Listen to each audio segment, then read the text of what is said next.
What is personality?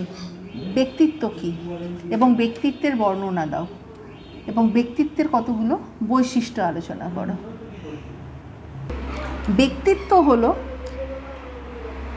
একজন ব্যক্তির মানসিক প্রক্রিয়া ও আচরণের এমন এক স্বতন্ত্র এবং স্থিতিশীল ধরন যা তাকে অন্য সবার থেকে আলাদা করে।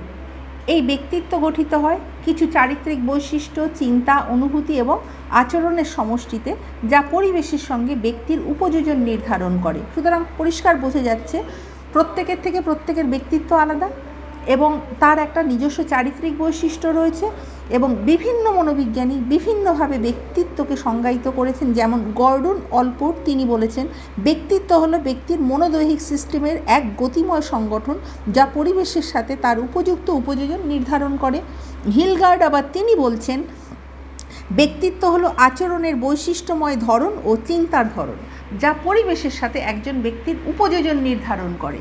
সুতরাং ব্যক্তিত্ব যে কী তার একটা কিন্তু নির্দিষ্টভাবে সংজ্ঞা দেওয়া যায় না। অর্থাৎ ব্যক্তিত্ব হলো একজন মানুষের অন্তর্নিহিত সারসত্তা বা স্বকীয়তাকে প্রকাশ করে, যা জন্মগত বৈশিষ্ট্য, সামাজিক, সাংস্কৃতিক এবং পরিবেশগত উপাদানের প্রভাবে গঠিত হয়। সুতরাং বোঝা যাচ্ছে ব্যক্তিত্ব প্রত্যেকের থেকে আলাদা। ব্যক্তিত্ব শব্দটা সাধারণ অর্থ তার মনোবিজ্ঞানসম্মত অর্থ থেকে আলাদা।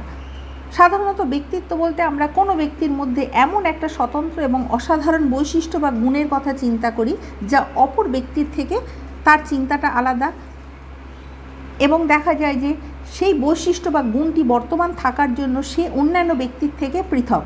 এই স্বাতন্ত্র্য অর্থাৎ ইন্ডিভিজুয়ালিটি এবং অসাধারণত্ব, যেটাকে ইংলিশে বলা হয় ইউনিকনেস, সেটাই হলো ব্যক্তিত্বের লক্ষণ। অর্থাৎ ব্যক্তিত্ব থাকতে গেলে তার মধ্যে একটা ইন্ডিভিজুয়ালিটি এবং ইউনিকনেস থাকতে হবে। সুতরাং বোঝা যাচ্ছে যে ব্যক্তিত্বের মধ্যে ইন্ডিভিজুয়ালিটি এবং ইউনিকনেস এটা কিন্তু একটা বিশেষ একটা ম্যাটার করে। আমরা যদি ব্যক্তিত্বের বর্ণনা করি তাহলে দেখা যাবে দৈনন্দিন জীবনে ব্যক্তিত্ব শব্দটাকে নানাভাবে ব্যবহার করা হয়।